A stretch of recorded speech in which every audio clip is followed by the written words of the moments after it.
Queridos irmãos, graça e paz, estamos de volta para mais um tempo de adoração, de edificação e de comunhão. Gostaria que nós tivéssemos esse tripé de princípios para darmos início a esse culto. É muito valioso quando nós lembramos do Salmo 133, que diz como é bom e agradável que os irmãos vivam em união. Termina dizendo, aí o Senhor ordena a sua bênção. É na congregação, é quando todos trazem a sua fé, quando todos participam de um processo espiritual que alcança o trono da graça de Deus. Estamos aqui por isso. É muito bom ter você. Antes de nós fazermos essa primeira oração, eu quero mostrar para quem ainda não viu, foto da nossa igreja em Unai, da nossa congregação, da nossa filha em Unai. A pandemia está vigente, está forte, está assolando, muitas perdas, mas nós também temos que olhar para os ganhos. A nossa vida, a nossa fé e também a nossa igreja. Estamos de volta aqui na presença do Senhor e conectados com os irmãos. Nós sabemos que nesse momento todos na nossa comunidade estão conectados para que prestem um culto ao Senhor, cada um trazendo a sua adoração, trazendo a sua comunhão e levando a edificação. E também, por que não lembrar da construção, que é do templo de Unai.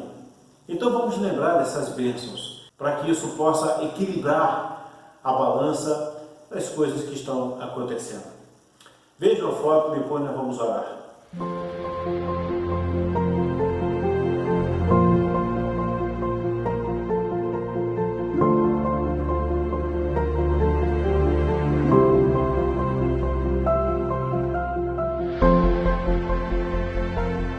Santo Deus, te damos graças por todas as bênçãos que podemos lembrar, por toda a tua ação por trás dessa situação caótica que nós vivemos.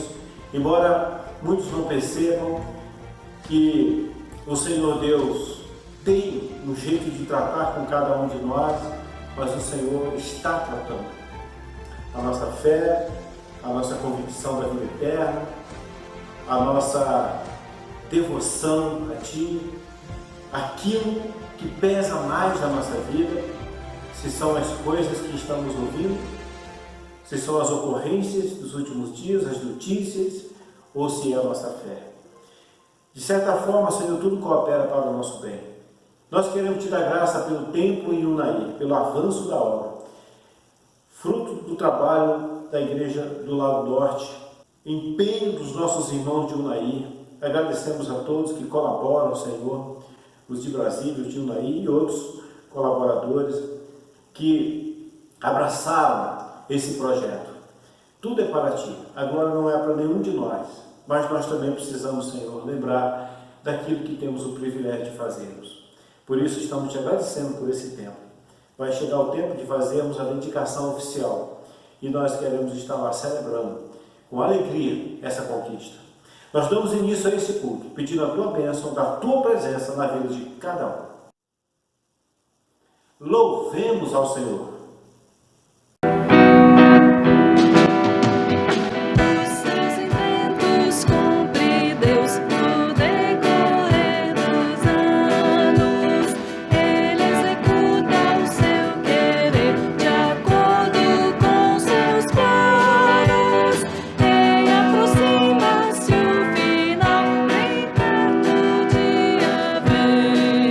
Quando a glória de Deus faz o mundo inundar.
toda a profundidade do nosso entendimento a importância que é confessar os nossos pecados. E assim o faremos.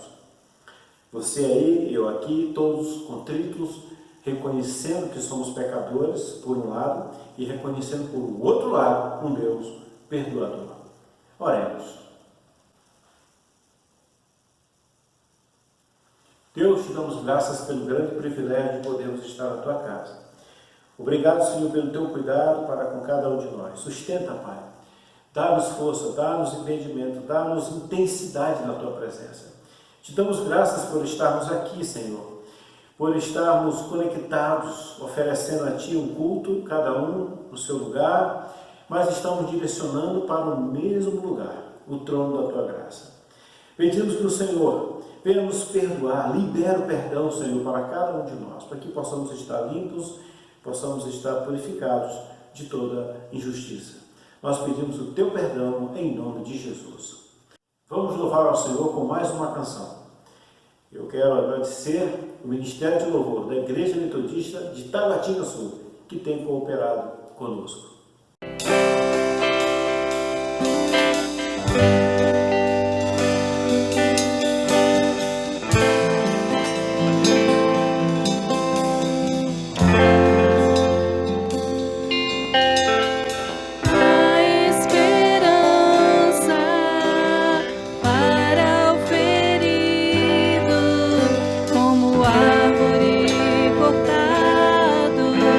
Marcado pela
volto a ter, ó Israel, está a bênção do Senhor.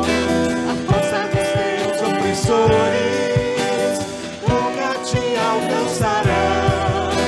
Existe uma nuvem de glória, existe uma chama que arde. O teu arraial, onde se viva jejum e dor. Teu arraial, onde se viva jejum e dor. O teu cavaleiro, que cavalga para vencer. Todos os seus inimigos cairão diante de ti. Cairão diante de ti. Jeová é o teu cavaleiro. Jeová é o teu cavaleiro, que cavalga para vencer. Todos os seus inimigos cairão diante de ti. Cairão diante de ti. Sobre cada vida meu vale encantamento. Sobre cada vida meu Está a bênção do Senhor. A força dos teus opressores nunca te alcançará. Existe uma nuvem de glória, existe uma chama que arde. No teu arraial, onde se viva jejum e luz. No teu arraial, onde se viva jejum e luz. No teu arraial, onde se viva jejum e luz. No teu arraial, onde se viva jejum e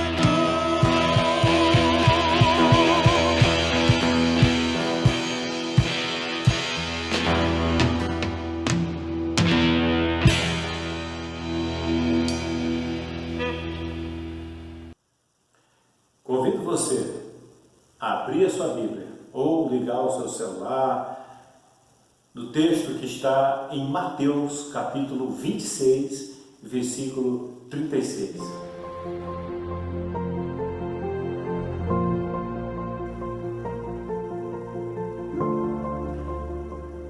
Então Jesus foi com seus discípulos para um lugar chamado Getsemane e disse-lhes: sentem-se aqui enquanto vou ali orar.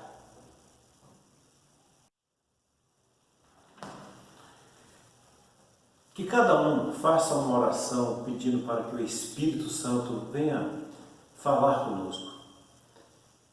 É uma grande responsabilidade ministrarmos a palavra de Deus. Mas eu sei que se o próprio Espírito Santo falar aos nossos corações, tornará mais leve a missão do pregador. Eu gostaria que você orasse, pedindo para que o Senhor te revele, além daquilo que eu vou falar, porque eu creio que o Senhor pode falar diretamente, aplicando à realidade de cada um, a sua palavra, aquilo que ele quer comunicar. É como um nutricionista que identifica nos seus pacientes a necessidade de cada nutriente, vitamina, sais, e ele passa uma receita de acordo com a necessidade de cada um. Então que o Senhor fale conosco de acordo com o alimento que eu preciso. Dedique alguns segundos para essa oração.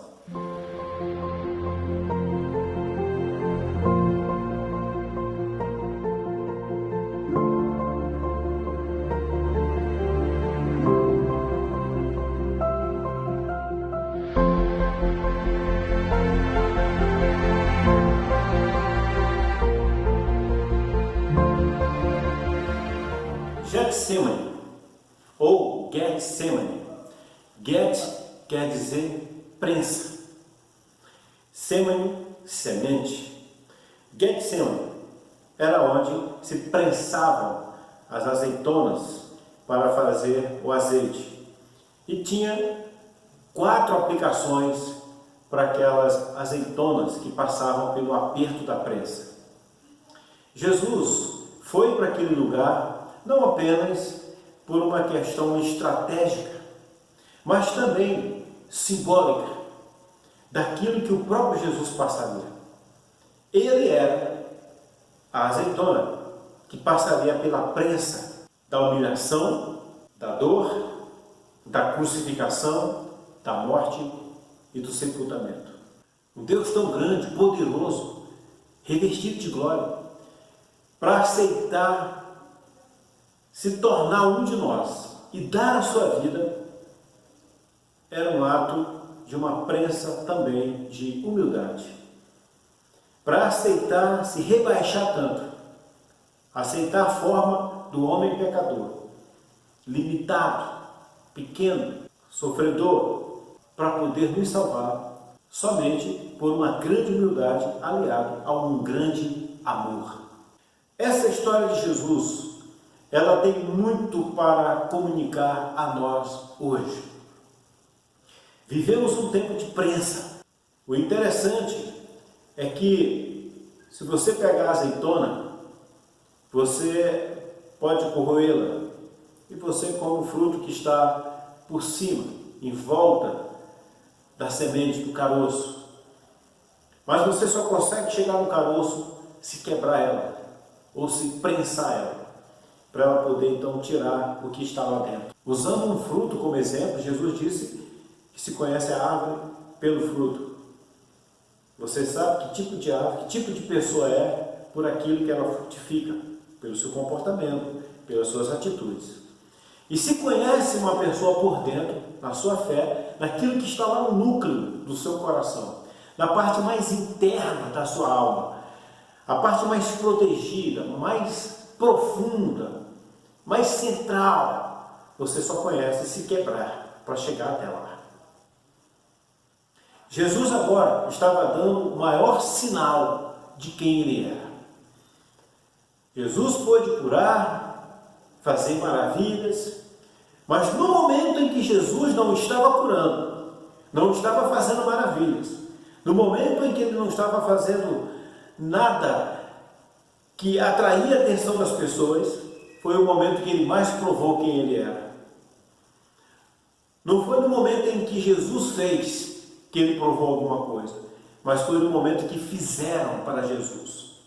Foi no momento em que a situação o envolveu e ele, como um cordeiro mudo, não abriu a sua boca, não reagiu ao contrário, simplesmente se deixou levar.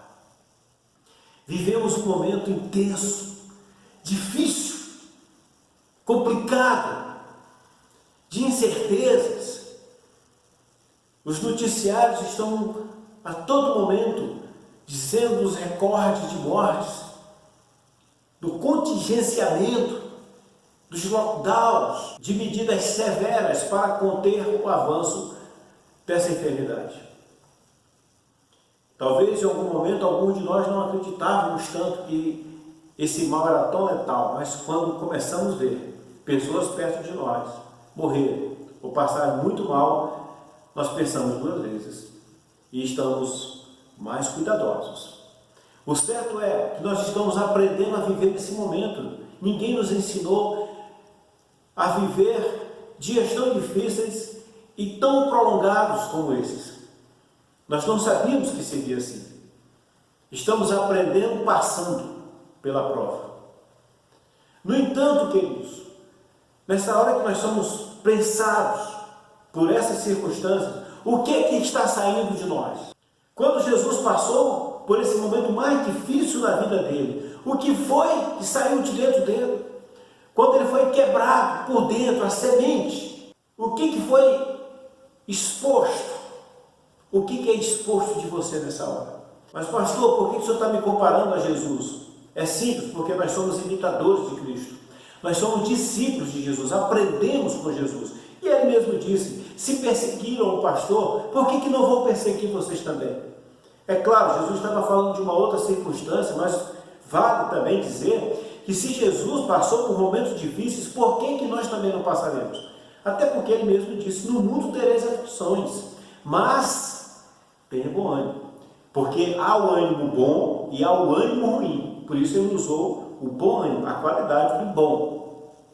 Ah, pastor, eu não sabia, eu pensava que só tinha ânimo. O ânimo é aquilo que te dá vida para alguma coisa, ou te dá vida para você reclamar, murmurar, fazer coisas ruins, xingar, fazer o pecado acontecer, para você ter atitudes carnais, ou é um ânimo bom que te leva para Deus, te anima para o outro lado.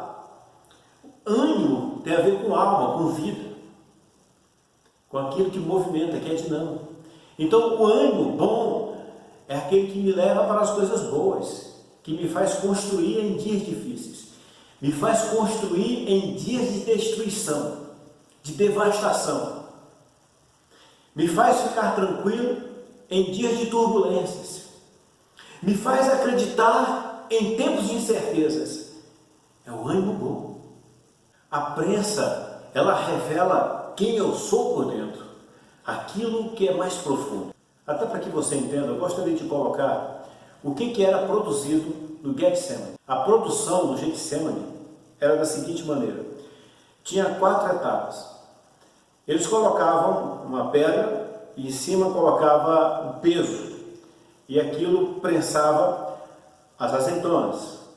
Saía ali o primeiro azeite, colocava mais pedra, apertava um pouco mais, saía a segunda extração de azeite, de óleo.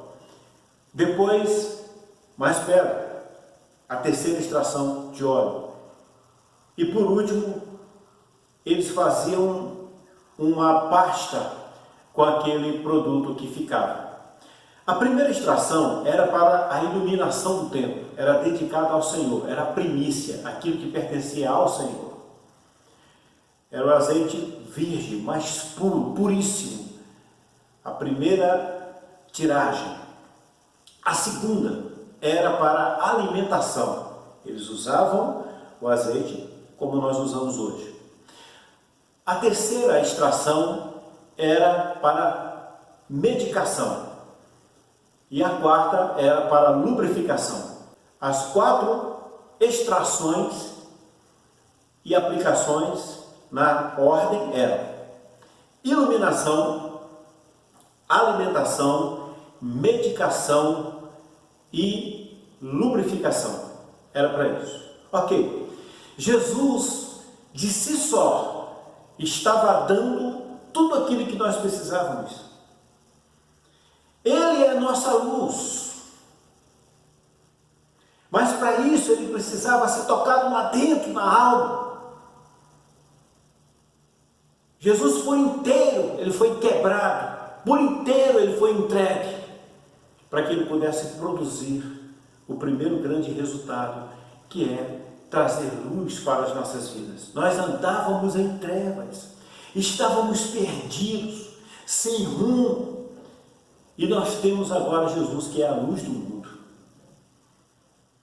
Jesus também é a nossa alimentação mais profunda. A sua palavra nos alimenta. A sua palavra nos conforta. A sua palavra nos enche de esperança. A sua palavra nos movimenta.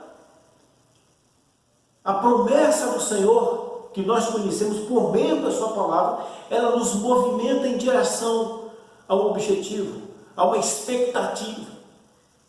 Portanto, Jesus também é o nosso alimento. E qual é a nossa maior certeza? A nossa maior certeza de que Jesus de fato é confiável é que ele ressuscitou, mas ele teve que passar pela morte, pelo quebrantamento. Foi tirado tudo dele, até a própria vida. Ele passou a ser o alimento da nossa esperança. E ele nos alimenta nesses dias difíceis. Jesus também é a nossa medicação. Quantos de nós que fomos tratados pelo Senhor com feridas da alma, desacreditados na vida, quantos de nós estávamos caídos? Quantos de nós estávamos prostrados? E nós encontramos força no Senhor, encontramos cura no Senhor, encontramos nova vida no Senhor, encontramos um novo eu no Senhor, encontramos uma nova perspectiva no Senhor. porque o Senhor nos curou, tratou de nós como fez o bom samaritano. E o Senhor também é aquele que traz para nós condições de nos movimentarmos na vida. São os ensinamentos aplicados. Eu vou dar um exemplo. Quando nós perdoamos, quer dizer que nós não ficamos emperrados no nosso ódio, na nossa razão. Nós temos graxa na nossa estrutura, nas nossas articulações sociais, nos nossos relacionamentos. Nós não somos emperrados, truncados, porque nós aplicamos. Note que a lubrificação tem a ver com a aplicação do próprio local. Nós, então, recebemos a lubrificação do Senhor para não ficarmos emperrados, ressecados, atrofiados, paralisados. Nós temos, então, a nossa vida de relacionamento saudável, que perdoamos, amamos as pessoas, e a lubrificação ainda tem a ver com a parte da bondade, quando nós estendemos nossa mão para o próximo. As nossas articulações são para abençoar os que estão à nossa direita, à nossa esquerda. Há uma movimentação, damos um passo em direção àquelas pessoas que precisam de nós. Damos um passo para trás para ficarmos longe do pecado. Tudo isso porque Jesus nos completa. Eu tenho a luz para não ficar às cegas nesse mundo, para ter um direcionamento, para seguir em um roteiro, em uma agenda de Deus. Eu tenho um caminho pavimentado, iluminado, eu sei para onde eu vou. A luz chegou, Jesus é luz. Eu sou curado para que eu possa me levantar, para que eu possa andar em paz, tratado pelo Senhor. Até mesmo porque quando nós somos tratados, curados pelo Senhor, eu tenho uma experiência com Ele que me motiva a seguir caminho afora. Eu sou alimentado para poder ter força para andar. Eu tenho a lubrificação para poder me movimentar, para poder conviver com os outros, caminhar com os outros, ajudar os outros. Irmãos, o momento em que Jesus mais nos ensinou é quando Ele falou menos. Claro que quando Jesus falou, Ele ensinou de uma maneira que precisava. Mas a maneira mais profunda que revelou de fato aquilo que o próprio Jesus havia dito, a prova que o próprio Jesus havia dito. Qual foi essa prova? Jesus disse assim: ninguém tem maior amor do que este, de dar a sua vida por seus amigos. Ninguém tem maior amor. Ele estava dizendo: você quer conhecer alguém que tem um grande amor? Então, essa pessoa é a que dará a vida por seus amigos. E Ele fez isso. Foi ali que Ele mostrou o maior amor que Ele mesmo falou. Foi quando Ele deu a sua vida. E o processo começou no Getsemane. O sofrimento começou no Getsemane. Foi quando Jesus ficou só. Foi quando Jesus suou tanto. Foi quando Jesus sofreu. Foi um único momento.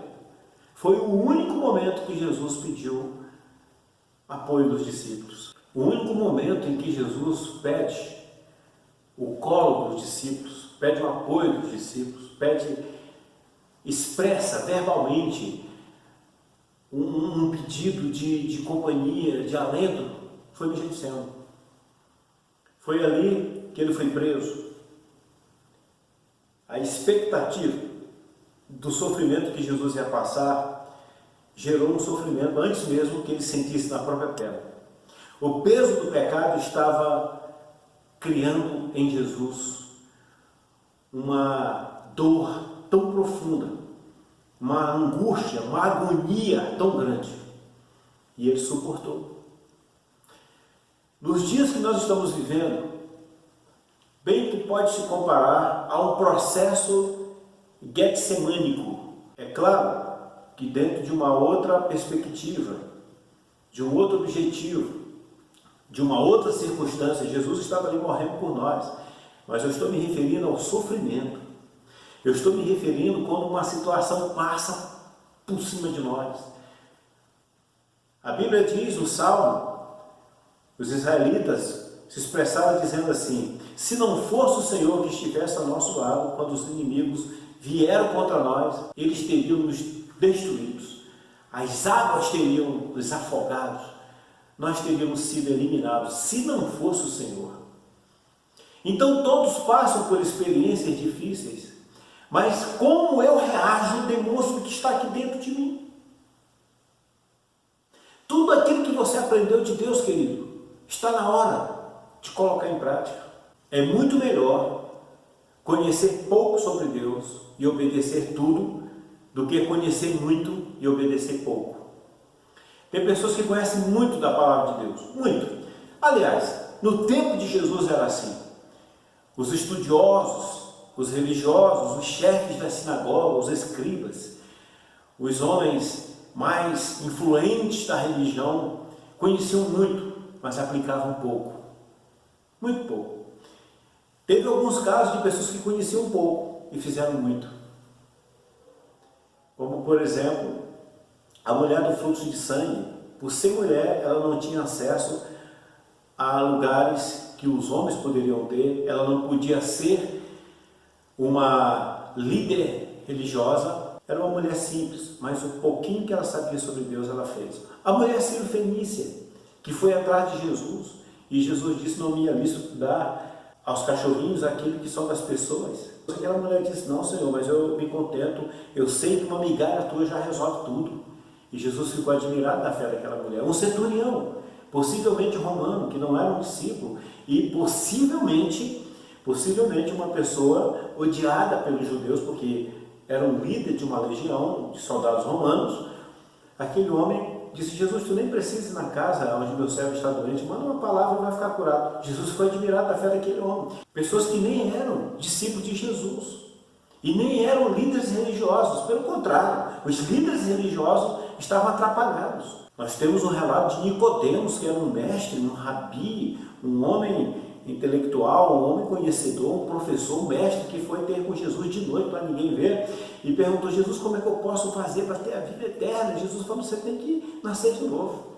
Ele falou: mas como assim? Ou seja, o próprio líder religioso, um homem que conhecia muito das escrituras, que ensinava, ele próprio não sabia como resolver. Esses eram os conhecedores das escrituras, conheciam muito, mas faziam nada ou pouco. Mas aqueles que conheciam poucos e aplicavam tudo, eles foram abençoados. Esse é o tempo, queridos, que qualquer um que tenha um conhecimento sobre Deus pode ter um grande resultado na sua vida. Um grande resultado. Quantas pessoas que conhecem muito a Bíblia profundamente, mas não são pessoas que na sua atitude mostram que confiam em Deus. Como Jesus diz: pelos frutos se conhecem, falam sobre fé, mas não conseguem ajudar a obra de Deus financeiramente. Tem seu trabalho, tem seu emprego, tem sua garantia, mas não são dizimistas, por exemplo. Mas falam de fé. Quando são quebrados lá dentro, na parte que lhe toca lá dentro. Quando são confrontados. Quando nós dizemos Deus é amor. Quando nós falamos é preciso amar as pessoas. Quando nós lemos nas Escrituras que o Senhor nos manda cuidar uns dos outros e nós não fazemos, o que é mesmo que está lá dentro de nós? Quando a coisa entra lá no profundo, exige de nós uma resposta lá de dentro da nossa fé, da nossa convicção. O que nós revelamos quando precisamos ajudar? A verdade é, queridos, que sair do conforto da nossa casa, repartir um pouco o nosso ganho com as pessoas que estão sofrendo, para muitas pessoas é um problema, porque elas estão no seu conforto. É o que se diz da zona de conforto. Elas estão bem, têm seu trabalho, seu emprego. Aí elas lembram: não, tem lá os irmãos, eles fazem. Os irmãos cuidam da água, da luz, de providenciar as coisas da igreja, de ajudar o pobre. Às vezes tem pessoas até que dizem assim: a minha igreja faz, mas ela própria não faz.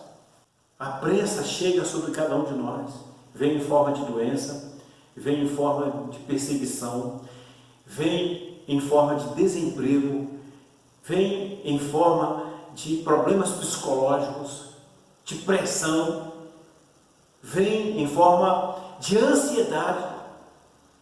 vem de diversas maneiras, vem em forma de escassez. O apóstolo Paulo disse: eu posso passar por fartura, ótimo, mas se vier a escassez, ótimo, posso todas as coisas porque tem alguém que me fortalece. Então ele estava mostrando lá dentro dele quem ele é.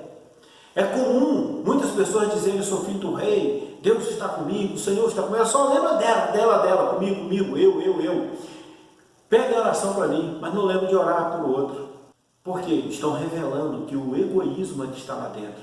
O egoísmo é exposto. O eu, o hedonismo, está ali dentro, mandando na sua vida, comandando a sua vida. Há pessoas também que elas querem ter o centro das atenções. Se ela não for o centro das atenções, ela não age. Por que tem muita gente fora da igreja? Porque elas não foram o centro das atenções. Não é só porque fizeram mal para ela. É porque ela queria um espaço e alguém lhe orientou, alguém lhe exortou, e ela não quer ser exortada, não quer ser orientada, ela não quer ser liderada. Então, já que ninguém me dá um espaço, eu vou para outro lugar. E lá dentro do coração ela coloca a incredulidade. A semente da incredulidade está lá dentro. Na verdade, o que está lá dentro não é o mal que a igreja fez, é a incredulidade, é a dureza de coração. E o próprio Jesus diz que tudo isso vai ser revelado no último dia, as coisas todas. Nada vai ficar encoberto, tudo vai vir à existência. E por fim, eu quero falar sobre a última revelação que nós podemos encontrar quando olhamos para dentro de nós. É quando nós estamos diante da morte, no cenário da morte. Se lá dentro de nós temos a certeza da salvação, nós não vamos querer morrer, mas também, se ela vier, nós não vamos entrar em desespero, porque nós sabemos que um dia ela chega. Nós precisamos estar preparados até psicologicamente, pelo efeito da fé, preparado psicologicamente. Acrescentou-se à lista de óbitos o Covid e veio para aumentar bastante essa lista. Pessoas que estavam diante de nós, conosco, de repente já não estavam mais. Queridos, que convicção que nós temos aqui dentro quando chegar a nossa hora. Quando foi preciso quebrar Jesus lá dentro, ele mostrou que ele podia dar alguma coisa, ele podia oferecer alguma coisa para nós. Ele tinha sim o que oferecer. Ele tinha luz, ele tinha alimento, ele tinha medicação, tinha cura, ele tinha lubrificação, ele tinha como azeitar os nossos relacionamentos, a nossa vida. Mas quando nós somos quebrados, quando nós passamos pelo nosso Getsemane, a getsemanização da vida, quando ela acontece, quando nós passamos por uma dor, por uma perda, por um problema, por uma escassez, por um estreito, o que sai lá de dentro de nós?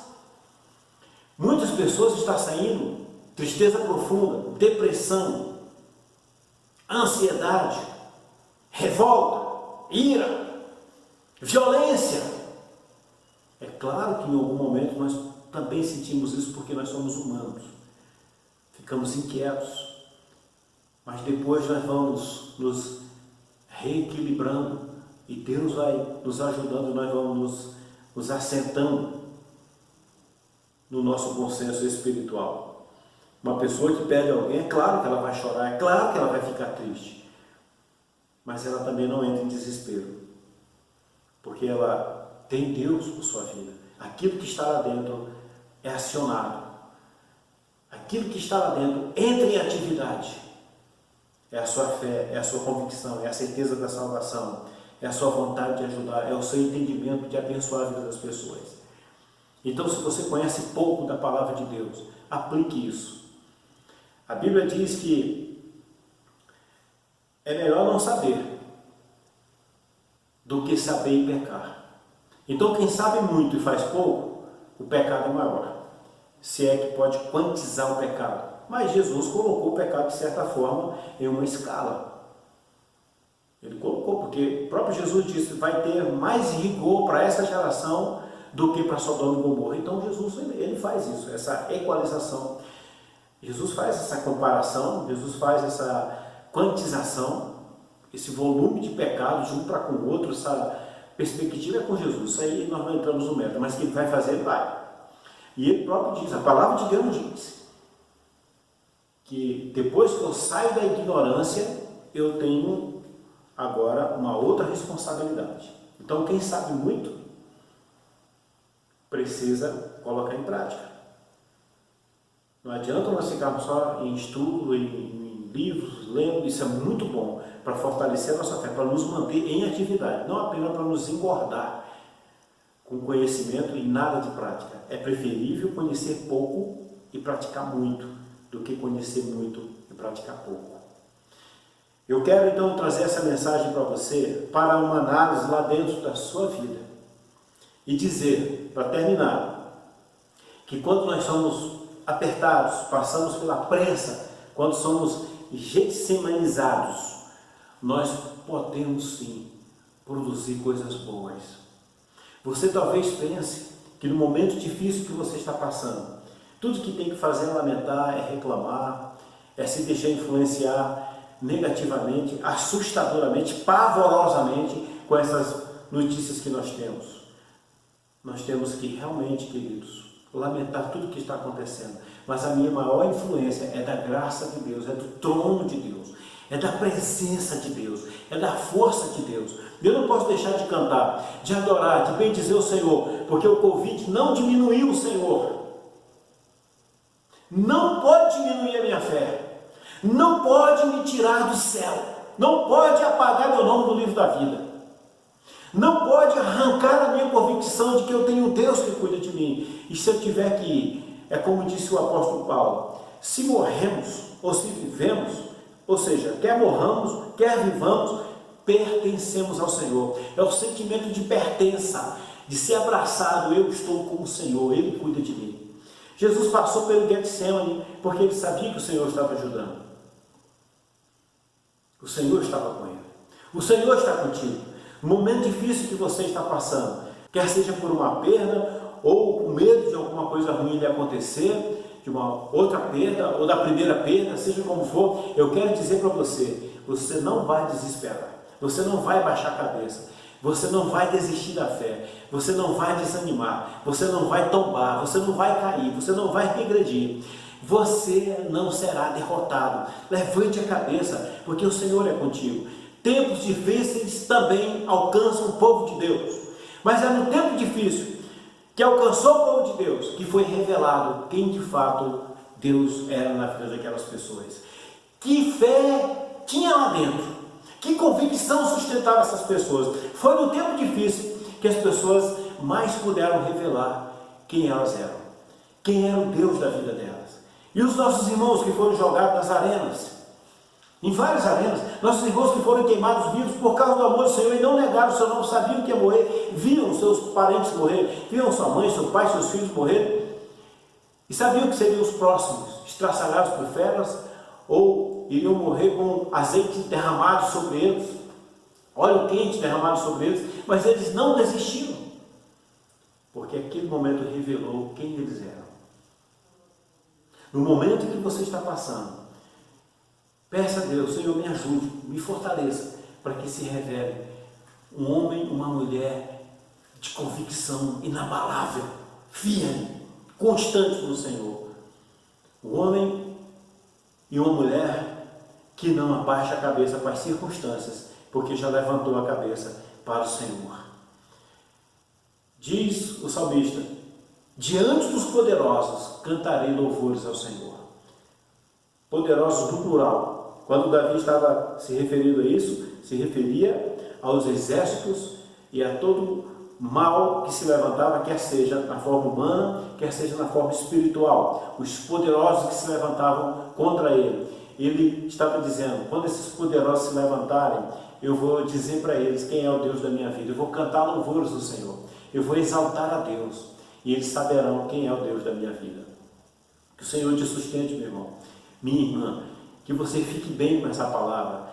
O Getsemane foi uma realidade para Jesus. Pode estar sendo para você, ou pode ser para você, mas se apegue no Senhor. Assim como Jesus venceu, tu também vencerás. Vamos orar. Amado Deus, diante da Tua palavra, nós nos colocamos agradecidos, porque o Getsemane revelou, foi a prova final na vida de Jesus, foi aquilo que culminou, que resumiu tudo, todo o período que Jesus ensinou, durante 3 anos. Agora ele pôde, em poucas horas, fazer um resumo, fazer um fechamento, passou pela prova final, mais dura da vida dele. E não foi fácil. Foi no momento em que ele parecia mais susceptível, mais exposto. No momento em que Jesus parecia mais frágil, foi ali que ele revelou a sua maior coragem, a sua maior fé, a sua maior justiça, o seu maior amor, a sua maior convicção. Nesses tempos que estamos vivendo, Senhor, o Senhor tem me chamado para ser o pregador da esperança. E eu quero, Senhor Deus, pedir que essa palavra não caia no esquecimento, mas que ela seja uma semente que vá frutificar no coração do meu irmão e da minha irmã. Eu abençoo, Pai. Eu oro abençoando a vida de cada um. Eu peço que o Senhor nos sustente em Ti mesmo, em nome de Jesus. Queridos irmãos, fiquem com essa palavra, fiquem com tudo que nós expomos aqui. Como eu disse no começo da mensagem, ou melhor, antes de pregar, que o Espírito Santo possa falar mais ao teu coração do que aquilo que eu disse. Tenha uma semana abençoada, vívida, fortalecida no Senhor. Eu quero deixar um convite para você, para na semana nós fazermos uma reunião virtual. Graças a Deus temos esse recurso da videoconferência pelo Google Meet. É uma ferramenta simples demais. Basta você ter uma conta Gmail, só isso. O resto é fácil, muito intuitivo. Mas nós podemos ensinar também, para que a gente possa se ver. Vai ser bom nós conversarmos instantaneamente uns com os outros, revermos. Vai ser bom para que a gente possa fortalecer a nossa comunhão. Mas eu gostaria que todos se empenhassem. Se você estiver de acordo, manda uma mensagem para mim. Eu gostaria muito de receber você nessa reunião virtual que nós vamos fazer. Fique agora com a bênção apostólica. Que a graça maravilhosa do nosso Senhor Jesus Cristo, o amor de Deus, a comunhão e a consolação do Espírito Santo permaneça em nossas vidas e todos digam amém. Uma boa semana vitoriosa e um grande abraço.